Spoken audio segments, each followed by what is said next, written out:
Welcome to another episode of We Are Carbon. I'm Helen Fisher and I'm joined by Lara Hussein for a discussion that finds great power within the simple.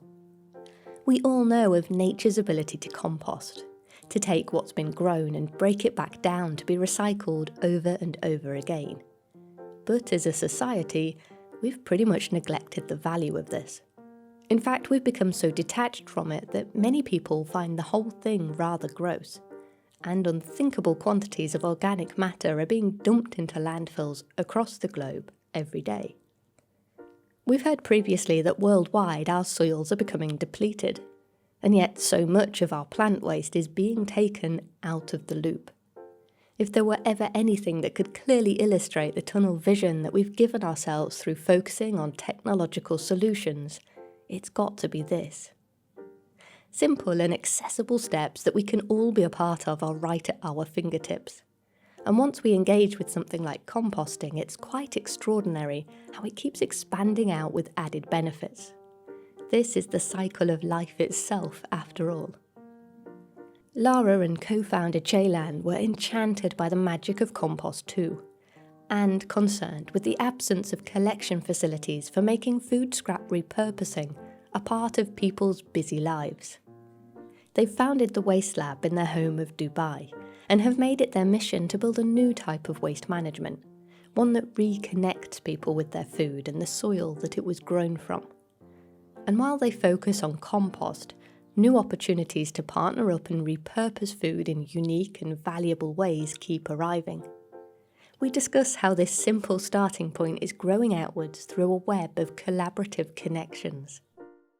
You can keep up to date with everything from We Are Carbon by subscribing over on the website, wearecarbon.earth, or find us on Instagram, at wearecarbon.earth.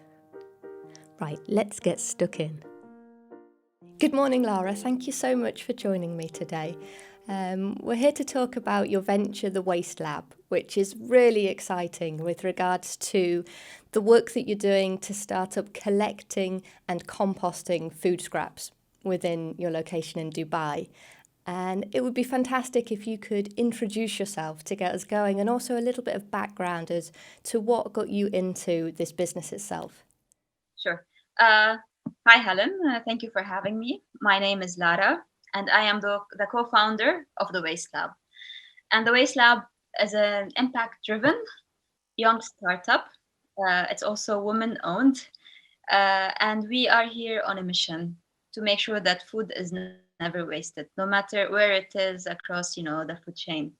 And we are here to work with households and businesses to make sure that they can also participate in our journey in rescuing food scraps and building soil through composting and other solutions that we can talk about later. Now, what made me and Ceylan, my co-founder, get started on this journey? I get this question a lot, and every time I think, like, what really made me start? And I don't have one incident like many people who just one day woke up and said, I'm going to do this. I believe in my case, it has been like a culmination of different things that have been happening to me throughout my life. I'm a business major. I don't have an environmental or agricultural background. I'm a consumer, like an average person, right? And I've been working in business for the past 15 years. And throughout these years, I felt that I want to do something different, something that gives back, something that has an impact, whether environmentally, socially, like something on a bigger scale that I feel I have a purpose, a connection with. So this was one thing. The other thing, like meeting different people, inspirational people who are doing something, in regards to the environment, started giving me some ideas. COVID situation also made me feel that we are part of something bigger than us. And if one thing maybe goes wrong, it can trickle down and affect everyone literally globally, like what happened with COVID. Another thing was we had a lot of, and we are still experiencing a lot of forest fires back home in Lebanon or in Turkey, where Ceylan is from. And it made me think, like, why is this happening? Why are we having these kind of natural disasters? Are they man-made, or is it nature, or it's a combination of both things? So from one thing to another, like even living in Dubai, which gives us a very comfortable life in terms of our purchasing power, having access to food every day, to everything every day, and how we are dealing with waste. We, like Jayla and I, as a household, we recycle everything. But when it came to our food, we did not have a solution that was directly present for us. So we started thinking what we can do as a consumer to make sure this food that is such a precious resource, no matter whether it's edible or just a peel, there is something to it. Just like we recycle plastic, metal, and glass, we can also recycle and create value of our food scraps. And all of these together, and also from reading a lot of material, watching documentaries, talking to people, we said, let's do something about it. Despite everyone telling us it's going to be so hard, it's a big mountain to climb, we said we can start small and see where this goes. And so far, things have been great. Of course, we always have challenges like everything in life. And yeah, so this is my answer. It's a lot of things that we pass through as a normal average person who wants to make a difference in my life, in my home, and in other people's homes and lives as well. I think that's incredibly beautiful, because it's about that essence of wanting to reconnect ourselves back to the world that we find around us. We can keep going through life and be very detached from, like you've said, the problems of whether that's forest fires or the issues to do with COVID and everything besides. We can allow ourselves to be detached. And I'm very, very inspired by your motivation to say, no, we're actually going to do something. And I'm also so excited by the idea of compost, because to me this is something that personally I've just always been a bit weird and absolutely loved compost and all the little creepy crawlies in there, and the whole idea that things just can break back down and then re-emerge with bursting of life again from that same essence. It to me is something that is touching on a connection that is available to everybody, that you're saying, okay, we put this food into the bin, and every day we put this food into the bin, and that's going to a landfill. And I do really think it's a very powerful thing for the day-to-day to reconnect, that actually can have value. And I wondered if there's anything you've come across in exploring what you're working on here that is an ability, because for many people, compost is actually kind of gross. It's a bit icky, it's a bit smelly, and the idea of making the effort, there's just complete kind of disconnect. So I wonder if there's anything that you found that inspires people or re-engages people with that transformation, that actually compost is valuable and powerful. We work a lot as the Waste Lab to show people, the whole cycle of where food comes from, what is soil. We like when we are talking to, our members, and we call our customers members because they are our family members as well. We like to show them everything along the way, like from the moment we collect their food scraps, in a bin, then transporting it to our composting station. What happens there? We send them pictures, we tell them information, we tell them, come visit, come see what's happening, try it yourself. Do you smell anything? Do you see anything that is off? And I believe like a lot of this is a lot of their, let's say, what makes them like hesitant to do it themselves is misconception.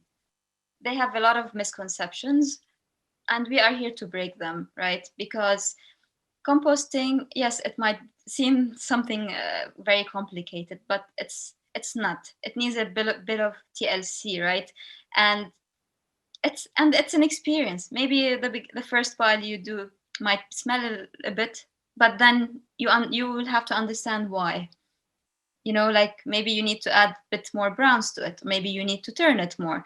And we are here to guide people, give them information, make them connect that actually, no, this is nature's way of recycling, and it's beautiful, and there's a purpose behind it.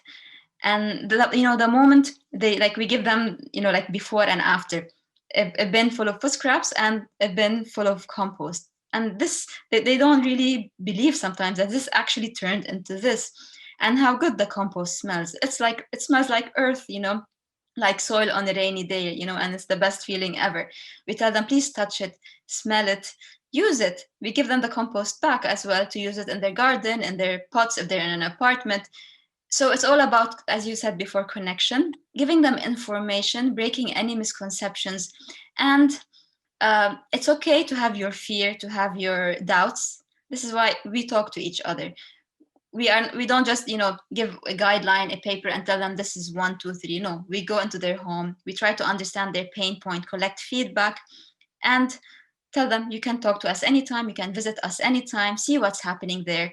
And on a monthly basis, we make sure that we send them pictures, tell them what's happening, and go beyond the superficial aspect of how it looks like. We also get into the microorganisms, macroorganisms, the whole ecosystem that is involved. It's really magical. Like you don't need, like, people ask us, do you add anything to your compost to make it faster? Like, no, everything, and it's magic. Like the bacteria in your food scraps goes into the compost pile, and this is also what happens inside to make it break down.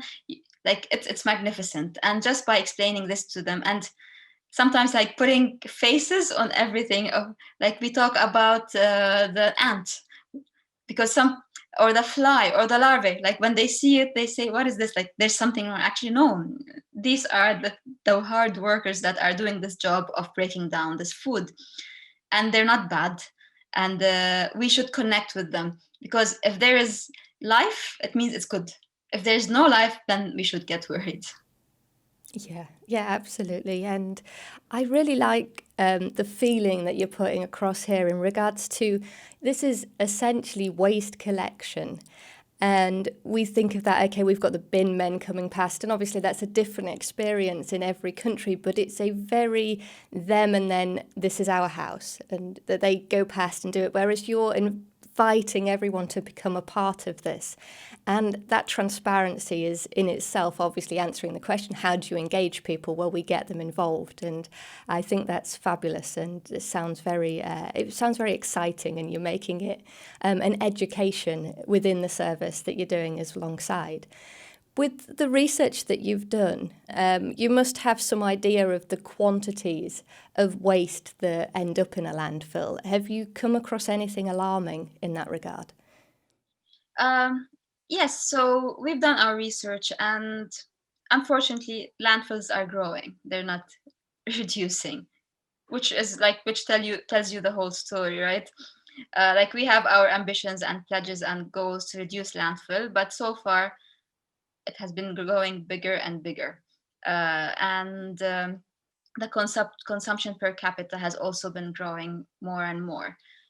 And you think like, yes, this means I have more purchasing power, I have more, I'm more comfortable in my life. But it's not about this. We should stop linking me having more money, having better consumption power to waste.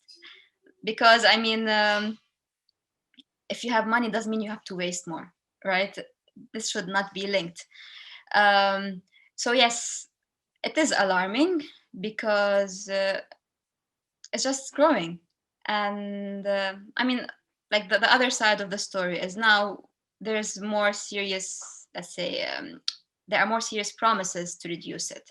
There's more consciousness on a national and global level that this needs to be reduced drastically. I mean, I have some numbers. I mean, like every source gives you different numbers. That's why I don't usually say a specific number. But the reality is just growing more and more. That's it. And we should be in the opposite direction for sure. Absolutely. And when it comes to food waste, that's obviously something that is so easy to, if we separate it, we can manage that and turn it into something without a massive facility. It's something that anybody can really be involved with. Absolutely. With repurposing, yeah. Absolutely. Like it's just as you are able to separate your plastics and glass and metals, you can separate your food. And one thing, like we try not to use the word waste in our language, because language is also very important. When people see waste, they think it's gone, there's nothing you can do with it, it needs to go to the garbage or to the landfill. Food is not wasted until it's wasted. So that's why we try to use, and we educate ourselves first, and we use this language with our, with the people we deal with. We say food scraps, we say leftovers, we say surplus, but we never really use waste in our communication. Sometimes we have to, just to be able to connect with a person, but we prefer, and we're trying to change this, because waste is a concept that we learned and we felt comfortable with because it's easy. And when it's wasted, you think you can throw it away and then everything will take care of itself by itself. But no, it's going to our landfill. It's affecting our water table, our health, our air that we breathe. So yeah, we try not to use this word as much as possible, at least with us. Yeah, no, I like that. There is a lot of association with words, and that we need to sort of retweak some of these along the way. Because, yeah, like automatically your brain thinks waste, so it's okay to throw it. But no, if you say it's a food scrap, it's a peel, we start giving names, specific names to everything. This establishes a connection. Like, why am I throwing a peel? If you understand the story behind the peel, for a banana, to grow one banana, you need 100 liters of water, right? So we give them the banana story. This banana needed 100 liters of water. You paid X amount of dirhams in the UAE, and that much labor, and it has all these nutrients. Okay, so for example, like one thing I would like to talk about, like when we look at food waste and lost numbers, how they also define food waste is basically, if you have a banana and you don't eat it, you throw it, this is food waste. But what about the peel of the banana? They don't put it as part of this number. But for us, it is actually still a resource that we are throwing away. And we should start now, like if we combine the edible and the non-edible part, inedible part, the numbers are even much higher. So again, like we also try to explain that this loss is not just the thing, the whole banana that you did not eat. It's actually also the peel that you are throwing away, because the peel also required water, has nutrients that can go back into the soil. So why should it be okay to throw it, right? So yeah, this also, like we try to, to go into the words, understand them, break them down, and really change things, because this is how it will also change the way you think and how you see things. Yeah, once you can see that as something valuable, you're far less likely to dismiss it in the future. It becomes then a new habit, a new way of life. With regards to the actual day-to-day of the business, you are providing a box of some description, a collection box for households and businesses as well, is it? Yeah. So what we do is, so we have different plans if you're a household or your business. And by business, I mean any business that has a kitchen. It can be a restaurant, hotel, an office canteen, a nursery, anything. For households, we work on a subscription model because, of course, like we are a business at the end of the day, and we need to also be financially sustainable, right? To be able to operate and to invest what we have and to even grow and expand our reach. With households, they receive a bin. So this is their collection bin, their food scraps collection bin with guidelines on it, so they can always see it when they are disposing their food scraps. We also send them orientation deck, so they also understand why they are doing this, not just the how, the why, and how they also connect the story. Like, this is going to turn into compost. What are the benefits of compost? So they can understand the whole picture and also talk about it at home if they want. And we give them the guidelines of what goes into the bin, what we are not currently collecting, because we have to limit also what we are collecting based on how big we are right now and how much we can treat. And on a weekly basis or bi-weekly basis, we go to your house, collect this bin, and give you a clean bin in return for the next collection. And we take this, we transport it to our composting station, take care of the composting process, and on a monthly basis, each household gets an impact report. We collect data for each household across all the points from collection to composting, so they can see what actually happened to their food scraps, how much we collected, what this means in terms of reducing carbon emissions, and how much compost they can expect to receive from their share of food scraps. And we try to use as much of, again, simple language, because we don't need to be very scientific here. As long as it gets the message across, it's good. And on top of this, we partner with other brands and startups who share our values in terms of less waste, taking care of the environment. And these partners give us discounts and rewards, which we can give back to our subscribers. Because, taking care of their food scraps is one thing, but they can also do other things, to change their habits. And this is why we want to give them access to other good startups, other, great change makers who are offering their services and products to them. For businesses, it's a bit of a different story, because here we go into the kitchen. We talk with the chef, we talk with the kitchen staff, understand how they operate, because you cannot apply the same concept to every kind of business. Each one is unique. And we don't want to make things difficult for them. We try to understand how they operate, how much food loss they have on a daily basis, what we can do in terms of collection. Sometimes we need to collect every day, not once a week, right? Because if a restaurant has a lot more of food scraps.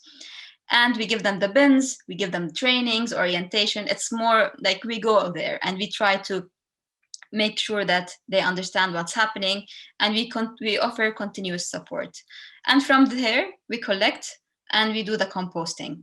And again, we give them the impact reports. And currently, we are focused as the Waste Lab on composting, but we also realize there are other solutions and other channels to repurpose food. So here we are starting to partner up with other companies and startups who, for example, use coffee grounds to grow mushrooms. So we are still, using it and creating value. And whatever residue comes from there, we can take it back and compost it. Or another startup who is collecting seeds and creating essential oils out of these seeds. Or we can talk about black soldier flies, vermicomposting. I mean, as a startup, we don't want to specialize on all of these things. Why do we have to? If we can find other players who are doing this and partner with them and work together, this is much rewarding, and this keeps us focused on doing our thing. So yeah, it's constantly evolving and constantly growing, adding more partners on board. Right now, we are in this phase of scaling up our operations to start accommodating businesses because they have bigger quantities, and connecting with different partners to work with. I really enjoy that part of this expansion and this other partners and ideas getting on board, because it's kind of like you are working alongside nature in the composting itself. This is saying that nature knows how to offer this technology to us, and we're kind of utilizing that and we're getting on board with that. But you're actually also being inspired by nature in so many ways, because you're joining these dots in this symbiotic, ever expanding relationship, which I really feel is so powerful and so important right now, because the scale of change, when we talk about problems such as climate change, and people can be very overwhelmed and distressed about how big this challenge is. And I always feel that it doesn't need to be one massive solution that we wait for here. It's actually the power in the simple, and then those connections that keep expanding out. And you're really demonstrating that. And, the idea of the vermicomposting and the black soldier flies, these are all, once again, very simple, natural technologies that it really is just working together and building those partnerships and those links that keeps on, and it keeps it exciting for yourselves. I'm absolutely sure that it must be, really interesting to know where things are going. You don't quite know, but that it keeps building out, and that's really, fantastic. Like, we keep getting asked, what is your technology? We tell them nature is our technology. Again, we go into the word of technology. What does technology mean? It's actually something that enables or facilitates a process. And it doesn't have to be something shiny, in a box, or it can be something that we have. And nature has the best technology. We just need to look at it again, connect with it, understand, and learn from it. Sometimes, a bit of automation here and there is good, just because to be able to accommodate bigger numbers and to be, faster. But nature is our technology, and we just need to open our eyes, talk to other people, see what they're doing, and see what nature is doing, and connect things together. Yeah. In regards to not specifically your technology, but your setup, what have Yeah. you learned and found that you do require and you have used along the way with regards to the composting process? Yeah.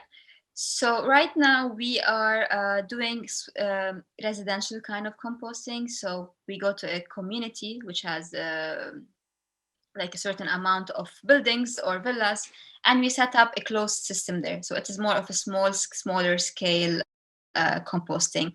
And for these ones, what we learned is we need to really understand our environment, because the data that we have available in online resources is mostly catered to the other more Western, easier kind of environments. Here we have a drought, it's very hot, so we need to learn and use it to our advantage. Because, for example, because it's very hot here, composting happens faster, but this means that it dries out also faster. So we need to find a way to not use a lot of water, but how to conserve the water of the food scraps, because they already have its moisture, and manage it in a way that keeps it on the right moisture level. And for example, we sometimes use neem powder to make sure that the compost pile does not have these pests or these annoying insects that aren't really that helpful. And we try to always keep our solution nature based as possible. We don't want to just buy something from outside and apply it without really understanding what it is and why we are using it. We can just understand our environment, see what we can do, and try to find solutions accordingly. Like I said, our next stage now is scaling up, and this is when we start looking at bigger and much larger amounts of food scraps. And for this, we are now getting a land to do some sort of windrow composting. And we call it on-farm composting, not industrial composting, because this land will be a farm in Dubai, in the UAE. So in this case, we will need more of automation. It's not going to be just us turning, like it will start like this for sure, but as we grow, we will need maybe a compost turner to help us speed up the process and manage more food scraps and leftovers faster. For leftovers, for example, we don't want to directly put them in the compost pile, because we understand they're harder to break down, they might get smelly, and they might attract rodents. What we will do is we will partner up with another company who's doing fermentation. So we do kind of a pre-treatment of the leftovers, and then after that we go into composting, because now it's better, it's and more ready to be composted, and we're not going to have these problems of pests and smell. So we are learning as we go, and we are involving as many partners as we see fit, and talking to scientists to always have also the scientific backup. And sometimes it's just trial and error, doing a smaller scale, learning how it goes, doing also, like we have now someone on board who does food characterization for us. So based on different food types, we are trying to make the best formula for a compost pile with a certain output, because you will have different outputs of compost with different mineral and nutrient makeup. So again, we are trying to go into data, doing trial and error, a lot of R&D, and partnerships who have some solutions that we can incorporate with our operation. Yeah, very exciting. I love the idea of expanding out and having your own farm. Do you see that continuing with with growing on there? Will it be a full circle and you'll use the compost on the land? Yes, so this is like also very important. Like we could have just, gone for an industrial land out in the middle of nowhere and just did industrial composting. But this is not who we are. Again, we're not a waste management company who's just here to treat food and just do something with it. The connection again is very important, and the loop and people to understand what it means to do this and why we are doing this. So this is why we fought a lot to get a farmland, and hopefully soon this is gonna happen. We are working on it because it's not simple. There's a lot of misconception that composting and the compost operation should be next to a landfill because we are a waste management company. We're saying no. We are doing on-farm composting. It's actually good for the environment. People should be able to go there and also help us compost, connect. And we are now, working with farmers who will use this compost and test it on growing different crops here, and have also an R&D space to do healing, exercises for the soil.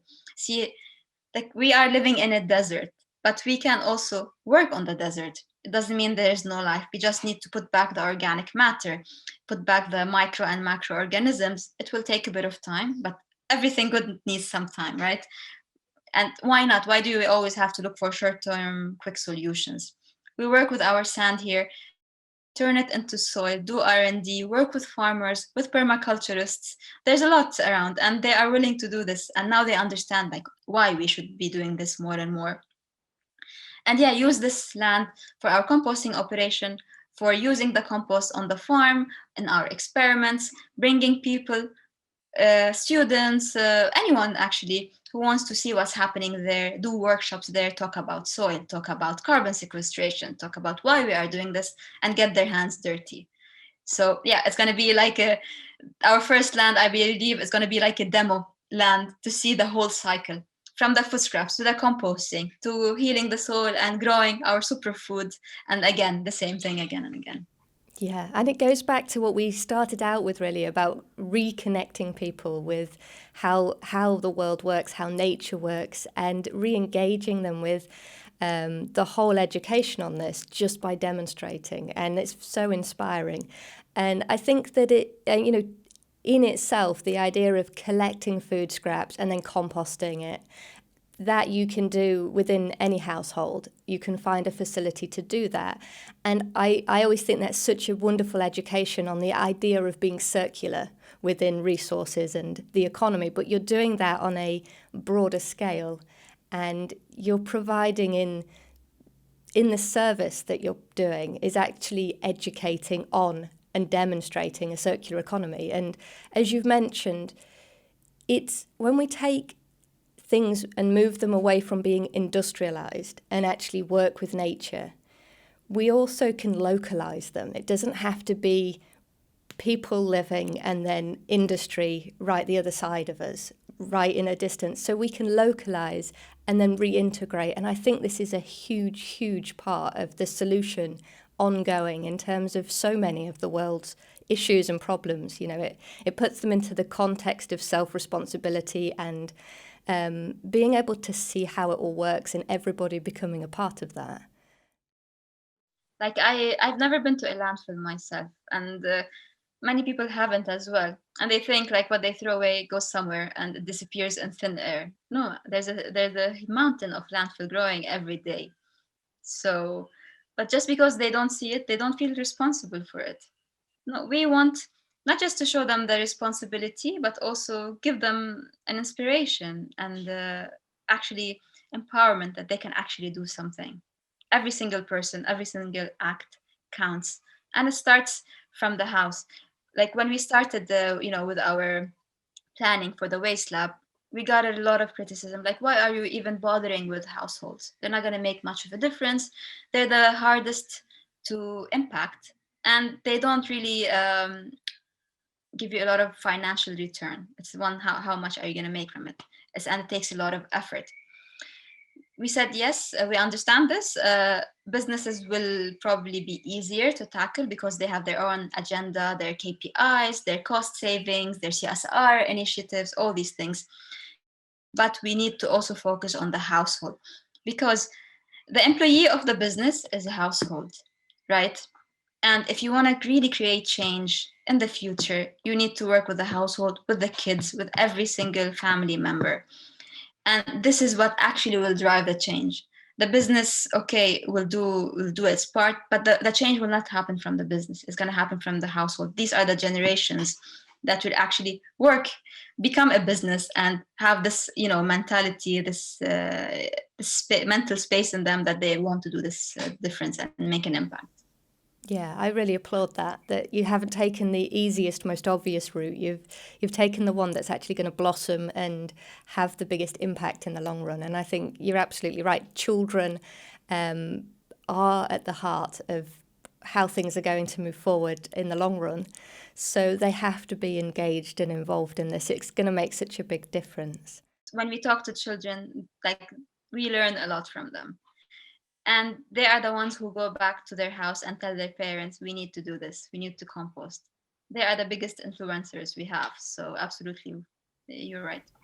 Yeah, and I think that's another thing. It's this idea that everything has to be have its place. And when we put waste management as some industrial process, it isn't offering anything beyond waste management. But when we put it as part of the household and part of the day-to-day life, it actually becomes education and it becomes fun. It becomes probably a part of the actual playtime of the children to in some way engage and learn and read about things. And I think, this again, it's just one of those extra steps that keeps it spreading and keeps it building out into a bigger and bigger web of influence. And it's very, very lovely. With the context of Dubai where you are, obviously you've mentioned the climate is very different in terms of Western climate. The temperatures and the humidity have brought your own challenges.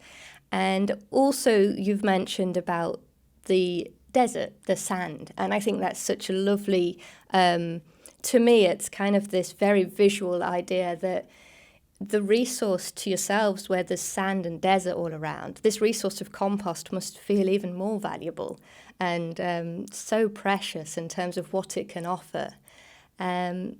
Is there any other restrictions or opportunities that you feel that Dubai in itself, its uniqueness offers? So, Dubai is one emirate in the country. So you have other emirates, Abu Dhabi, Ajman. We are starting in Dubai, but we will be across the country. It just matter because we live in Dubai and we have already some connections here. We thought it's logical to start here. And as a country, it's like this is the country of opportunities, of making things happen, which is wonderful. And this is why we came here. And 85% of people who live here are expats. So this is a very unique mix of people, each one with their different culture, different thinking, different traditions, and how they used to live back, home. So we saw this as an opportunity to start here, prove our point here, show that things can happen, and then expand beyond this. I didn't start from back home, neither did Jayla. We came here, we're living in a place that now we call home, and we see there's a lot of opportunity, a lot of open-mindedness, dynamism, and funding as well. There are a lot of startups here, and each one in their own space, but there is funding and there are a lot of eyes on what is happening here. So we thought it's logical to start from here. Some of the challenges we face, again, when it comes to funding, a lot of it is now focused on tech-heavy startups. And the definition of tech is basically something that is not what we are doing. Our definition of technology, of course, we will have our automation and, some here and there, but we are not tech-heavy, we are nature tech. So there still needs some awareness regarding to that and some kind of education in terms of impact investment, because this is another how do you say, a group of people who not just look at the financial return but also on the impact return. It's still in the infancy phase here, but it's growing and it's coming more and more. So for us to convince an investor of what we are doing takes more effort, more evidence, more things than if you are an application who's doing online delivery of some marketplace. they grasp that concept much more easily than what we are trying to do with the Waste Lab. This is one challenge. The other challenge, which I touched upon a bit earlier, is we are categorized sometimes as a waste management company, which we are not. And why we are being like that? Because there's still no category for what we are doing when it comes to licensing, getting permits, and all these. They see us, they try to put us in a group, which we are not, but this is what is available. So we are now kind of creating our own activity, our own license, our own category when it comes to these things. And it takes time and a lot of back and forth and education and proving that actually we are not this, we are this, and for this we need new ways of thinking and new permits. So this is another thing. What else? Again, let's go back to opportunities. Now the UAE is going to host COP28, and this is in like a year or two, right? So now, like, they are under the spotlight, and they need to, how to say, walk the talk. We've done a lot of pledges here. Now there's a new initiative, nationwide initiative called Na'ma, which is the Arabic word for blessing. And the purpose of this is to make sure that we reduce food loss and waste by 50% by 2030, which is tomorrow, like it's 8 years, it's a very short time. And this is by involving different stakeholders, startups, households, government, private companies. So this is a very important pledge. And for this, they need us to be there and more involved, and they need to support us.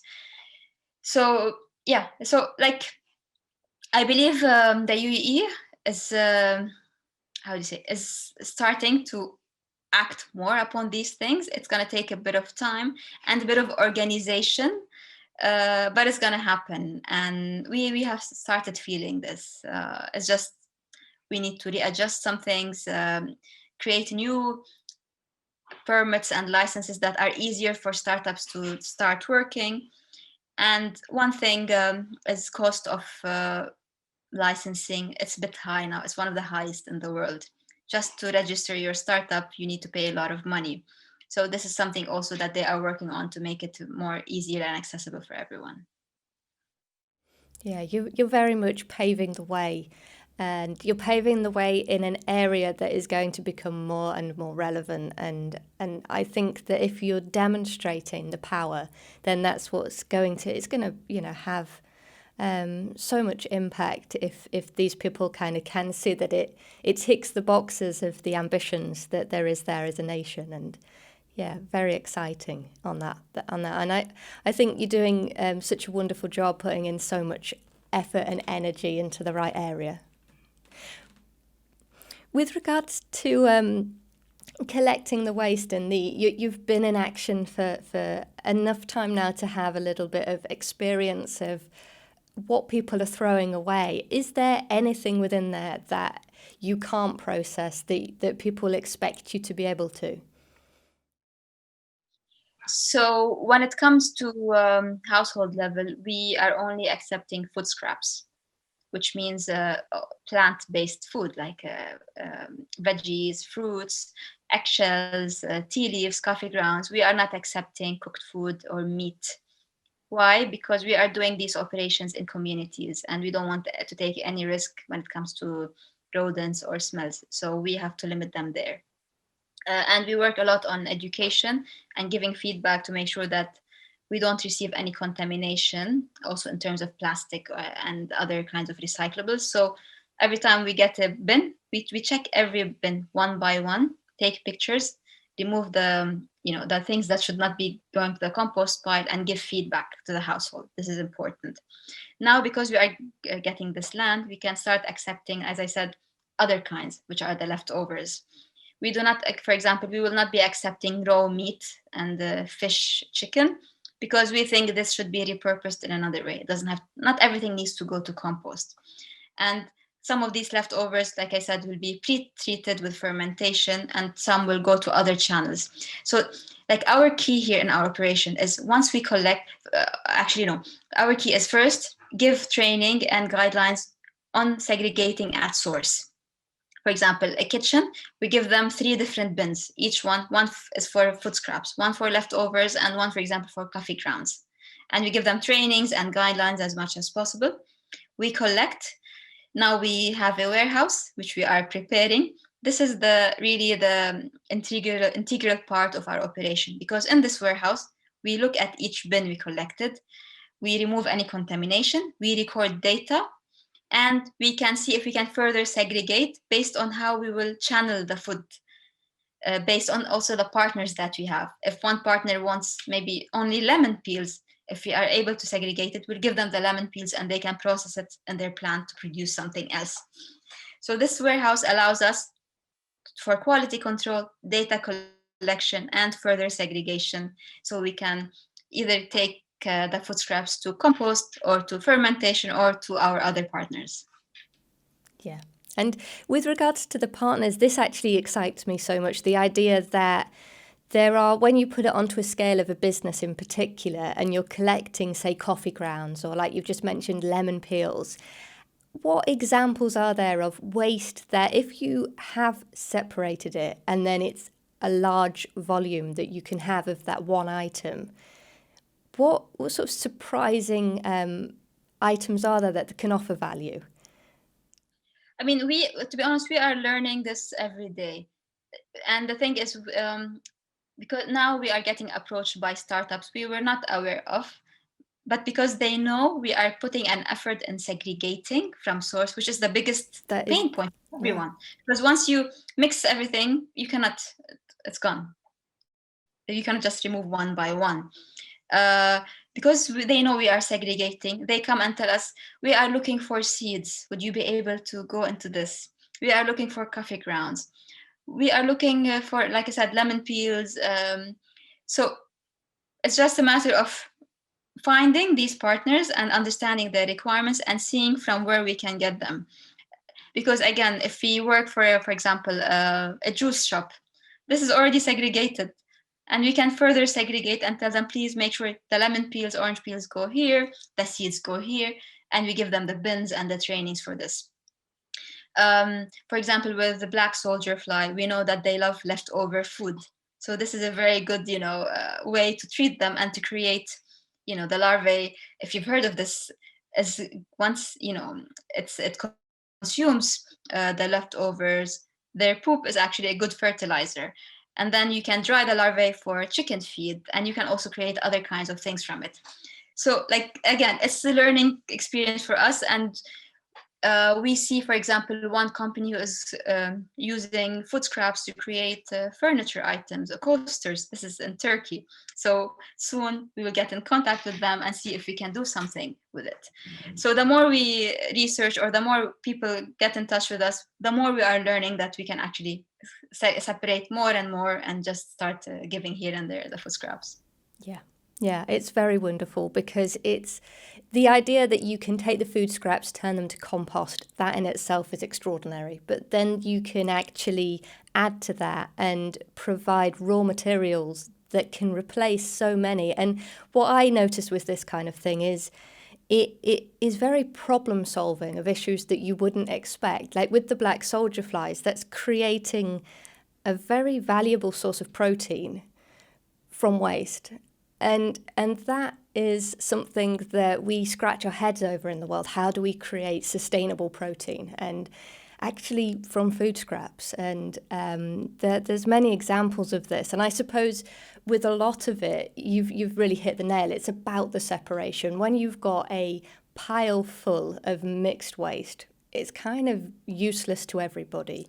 When you separate that out, there is so much value. And a lot of these items, like, say, lemon peels, they can offer such a versatility of use. And in many cases, they can replace the need for toxic ingredients. Like if you have lemon peels in cleaning or in beauty products, this kind of thing, then the knock-on impacts of kind of moving into this circular process of resources, it really does come down to, well, can you separate it? Because if you can separate it, you can, the world's your oyster, you've got something so valuable. And have you found that really is just very specific, localized solution. The separation is at source. You are just training people and asking them to do that for you. Yes, this is crucial part. From the household or the business level, it needs to start from the kitchen. Otherwise, like we said, it's too late. And this is where we spend most of our effort on, because you need to have the content, the guidelines, the trainings, the follow-up. We don't do just one training and disappear. You need to be constant. Right now, for example, we are onboarding one residential building in Dubai. They want to make sure every single unit in the building is separating their food scraps. So here we are designing like an engagement outreach program for the residents. We are giving them not just the training, we're giving them the orientation, the talk, like why are we doing this, how we can do this. And we are training the building staff how to check for any contamination, give us feedback, give us pictures and data so we can go back and go over things again. This is absolutely crucial. And again, here, because we have so many different cultures speaking different languages, we need to do things in English, in Arabic, in Hindi, in Tagalog. So also we need to use different, like literally different languages to reach as many people as possible to understand what we are doing and how to do it. Yeah, it's a really exciting and so full of potential, and really, to me, it's something that's very close to my heart, because it's something that I love anything to do with, sort of repurposing and composting, and the potential just keeps on going, and I think that's wonderful. And you are such a fantastic example of putting your energy into this, and instead of just going straight for the simple. In terms of if anybody, because so many people want to do something to help, and they sort of sit back feeling like, well, there's nothing they can do. I've not got the expertise. I've not got the experience. Do you have any advice or any thoughts and that you would share with people in that position?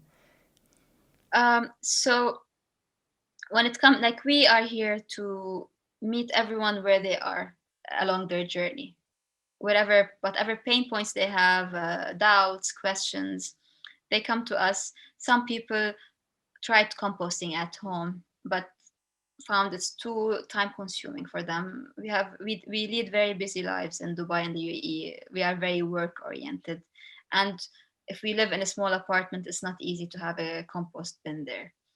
We tell them, like, you don't need to do compost. You can support a startup here who's trying to do an impact, and we can give you the guidelines, the bin, just separate your food scraps and we will do the composting for you.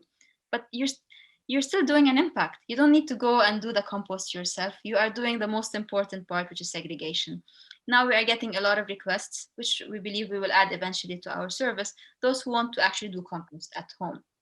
Here we can provide the bin, the composting bin, the expertise, the guidelines, what they need to do, and the follow-up. So this also can work. And it's just a matter of giving people options, not just one solution. And because people have different lifestyles, different requirements, different pain points, we need to be able to tackle each one of them and understand how we can give them the benefit. And we recently have a new joiner who's focusing on outreach and education, because we are also expanding our workshop branch. We have now schools, universities, corporates who want to understand more and more about this food loss and food waste and what they can do about it. They care now. So we are working on this. We are giving different content. Like, some people just want to learn a bit, like composting 101. Others want to go deeper into it. So we are fleshing out this content, doing hopefully soon a masterclass that can be accessible to everyone in different languages, then doing site visits to our composting operation so they can do it themselves, and just keep the conversation going, posting on social media like interesting facts and tips what they can do, and using always storytelling. We are not here to tell them we know better than you. No, we are like you. we decided to do something, and you can also, and we speak the same language.